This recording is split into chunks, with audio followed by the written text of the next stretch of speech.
What's going on, everyone? Welcome back to the show. So we're going to talk, we have some good news today, okay? Now, it's going to take me a little while to get through this, so please be patient, but we need to talk about the CPI score, and I'm going to show you the good news, and then I'm also going to show you something that was pretty troubling. So that's what we're going to talk about today. But first off, you guys can do me a favor. Please like the video, subscribe to the channel, hit that little bell notification, and then click all. That way you'll get notified anytime we put out a video. We do daily videos here, so make sure you click all so you'll get all the notifications. Okay, so I want to talk, actually, let me go over to my screen really quick here. And we're going to, let's see, zoom in. I want to talk about food and shelter. Okay, and we'll talk about gas, we'll talk about energy. But when it comes to food and shelter, those are necessities. Those are things that we absolutely need. So I'm going to show you the increase, and we're going to start from January. Okay, and we're going to go through this list, and I'll show you the increase as far as percentage increase over time, and then the decrease. Okay, so the good news is we're seeing a decrease. Okay, so when we're looking at the CPI score, and we'll start here at the CPI score down at the bottom here. October, 7.7%. That's good. That's going in the right direction because this is where we started. We started in January at 7.5%. Now, if you remember back in January, or just we can go back even before then, go back into 2021 when we got the numbers for COLA and we knew it was going to be 5.9%. So it would be a 5.9% increase. And they were saying that's the largest increase in years. And some people were excited, okay? People on Social Security, veterans, they were excited. They were thinking, okay, you know what? Hopefully this will give me more purchasing power. But guess what? By the time it got to January, we were already looking at 7.5%. So that meant that you lost purchasing power.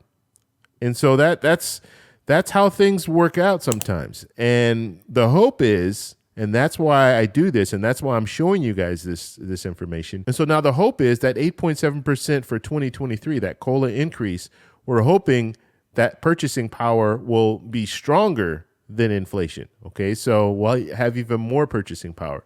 So that's what we're gonna have to really focus on. So right now, 7.7% in October, but if we go back up here, we're gonna go down, we're gonna work our way all the way down. So 7.5% we saw in January, and then we saw 7.9%, and then it went up to 8.5%, and then it went down to 8.3%. Very interesting here. We saw a decrease, okay? Now, the hope is, at that time, the hope was that we would continue to see it decrease, but it didn't happen. So the next month, it went up to 8.6%, and then it went up to 9.1%, and that's the highest that we saw in 2022, and let's hope that's the highest that we'll see. We only have 2 more months to record, but at this point, 9.1% is the highest. And then it went down to 8.5%, and then it went down to 8.3%, and then in September it was 8.2%, and then now we're looking at 7.1%. So we see the last few months here, we've seen that decrease, okay? And so that's very, very good, and it's continuing to decrease. So let's look at some of the important things, like I said, the necessities, things that you absolutely need. So if we're looking at food here, food in January was 7%. And then in February, it went up to 7.9%. And then it went up again to 8.8%. Then it went up again to 9.4%. Then it went up again to 10.1%. Then it went up again to 10.4%. Then it went up again to 10.9%. Then it increased again to 11.4%, and then it dropped. We saw it drop just slightly in September to 11.2%, and then in October, it dropped slightly again to 10.9%. And now when we're looking at all this, if you look at June, we know we had issues in June, right? Because we had energy was up as well as gas was up. When it comes to gasoline and energy, when those prices spike, everything else will follow.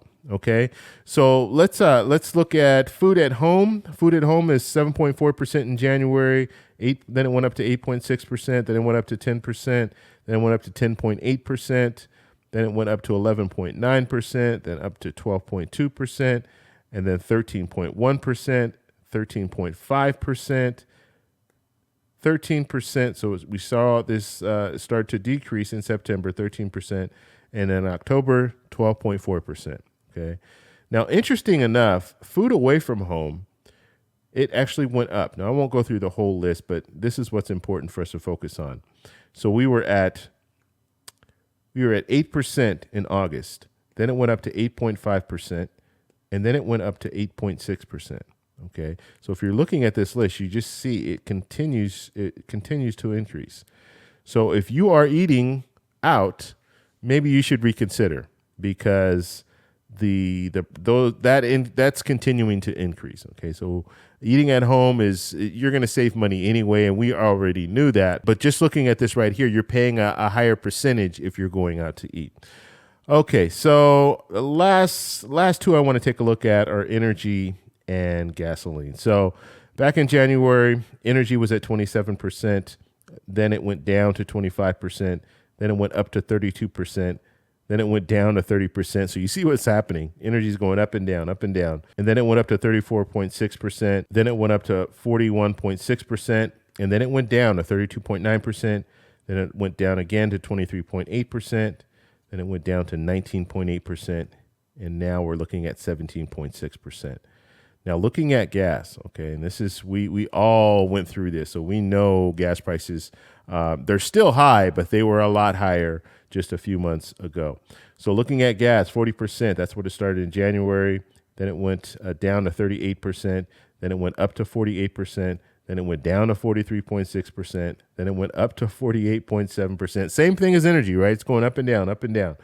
Then in June, that was the height. It was 59.9%, okay? And then it went down to 44%. Then it went down to 25.6%. Then it went down to 18%. And now it's at 17.5%. I say now, but back in October, it was at 17.5%. Okay, now the other thing that I want to focus on, and I told you I want to focus on food, and then I want to focus on shelter. Now, what I'm going to do is show you details, okay? When it comes to food, okay, well, what types of food? We're going to talk about that. But I just want to show you these two numbers here because they're should be very concerning. Okay, so if we're going down and we're looking at shelter, and here's shelter here, we move all the way down, and we see in September, or actually we can move up, we see in June was 5.6%. Then July was 5.7%.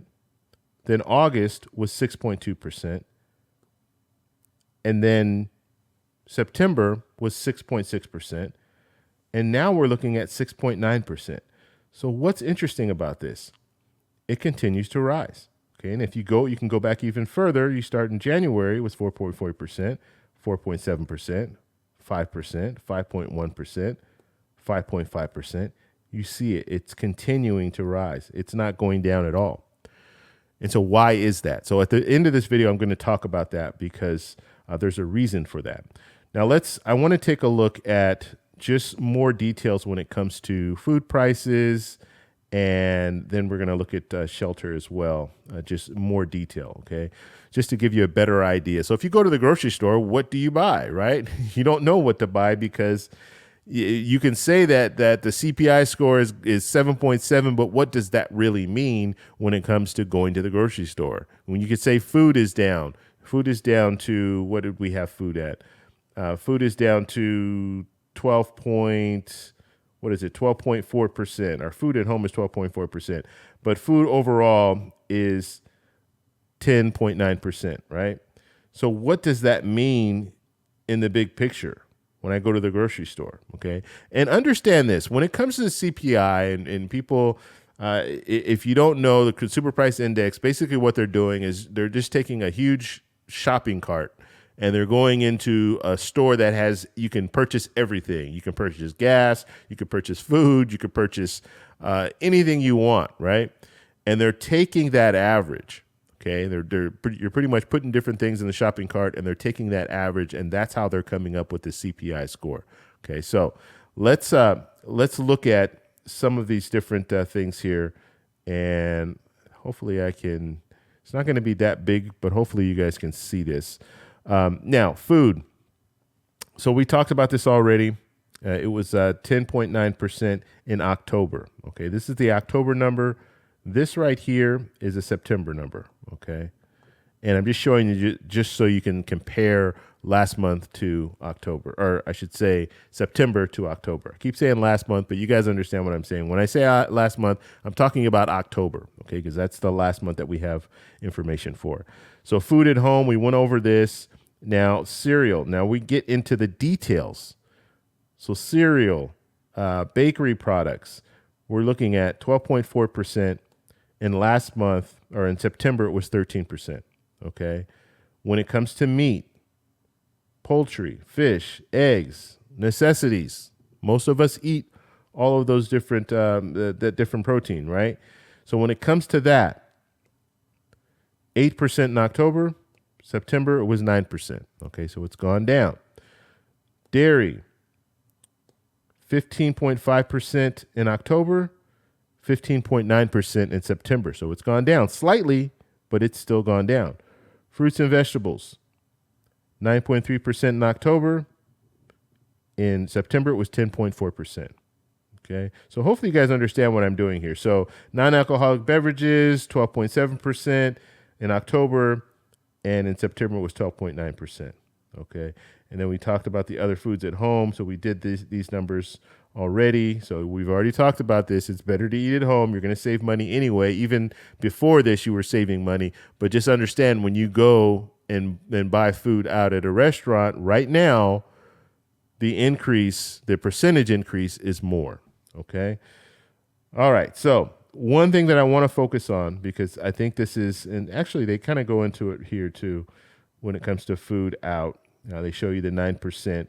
So full service meals and snacks, that's 9% in October. And in September, it was 8.8%. Okay, so you see that increase. So if I'm going to a restaurant, I'm seeing a slight increase. Okay, it's not a large increase, but nonetheless, it's an increase. All right. And when we're seeing everything else going down, and we're seeing in the restaurant, when you go to a restaurant, it's more, you might want to be cautious about that. Okay, so looking at limited service meals and snacks, at 7.1%, it's the same. Okay, so for September and October, it was the same. Now, this is what I want to really focus on too. And looking at shelter, okay, rent, primary residence, or actually we can go up even higher. So shelter here, 6.9%. We talked about this. So in October, it's 6.9%. In September, it was 6.6%. When it comes to rent of primary residence, October, it was 7.5%. And in September, it was 7.2%. And then owner's equivalent rent of residence, 6.9% in October, 6.7% in September. Okay, so now why is this? Why are we seeing the rental market increase prices? It's very simple. People are not buying homes. People can't afford to buy homes now because the interest rate is too high, 7%. If you're looking to buy a house now, you probably wouldn't want to buy it. You probably want to wait it out, because who wants to buy a house at 7%? And so if you're not buying a house, you still have to have a place to live. And so what are you doing? You're renting. And so there are a lot of people right now that are renting, and they're not buying new houses. And if they're not buying houses, that means there's more competition to find a rental property. So guess what? The prices are going up, and they're going to continue to rise as long as people are not buying houses. The only way that it will drop, and when it comes to the rental market, if your rent goes up, it very rarely goes down. It almost never goes down. And you saw that just when we were looking at the numbers. If you're going the all of 2022 and you're looking at the increase, it continued to increase. It never went down. Like when we saw energy, it was going up and down, up and down. When we saw gasoline, it was going up and down, up and down. But when you saw rentals, it continued just to go up. Okay. And so that's what we're going to see. And that could be, if you're renting right now, yes, you're feeling the pinch. And I've had a lot of people that watch my channel in the comments. They're letting me know my rent continues to go up. Yes, this COLA increase is good. This 8.7% is great. But guess what? I have to pay more in rent now. And so, and some people even think, some people on Social Security and veterans, they even think, you know what? They know, my landlord knows that I'm going to be receiving more money, and so they're raising my rent. And that's really, really sleazy, but that could potentially happen, right? They know that you're going to be receiving more money, and so what are they going to do? They're going to raise the rent. And if there's a situation where there's a vacancy, they know, the landlord knows, hey, you know what? People aren't buying houses, so there's going to be a lot of people in the market to rent this place out. So guess what? That price is going up. And so that's what we're looking at right now. The overall situation that we're in right now when it comes to the consumer price index, hopefully that was detailed enough. I'm not just going to come on and tell you, you know what? Good news. CPI is at 7.7%, so it's starting to go down, which means that inflation's going down and everything is great. That 7.7% is good, but we have to look at the categories to find out how much money are we really saving? When I go to the grocery store, how much money am I really saving? Because when I go to the grocery store now, it seems like I'm paying about the same that I was paying in June. And so one more thing I'm going to ask you guys to do, if you think this information was valuable, please share it with your family and friends. If you like this video, please give me a thumbs up. Please subscribe for more, and I'll talk to you in the next one. Bye.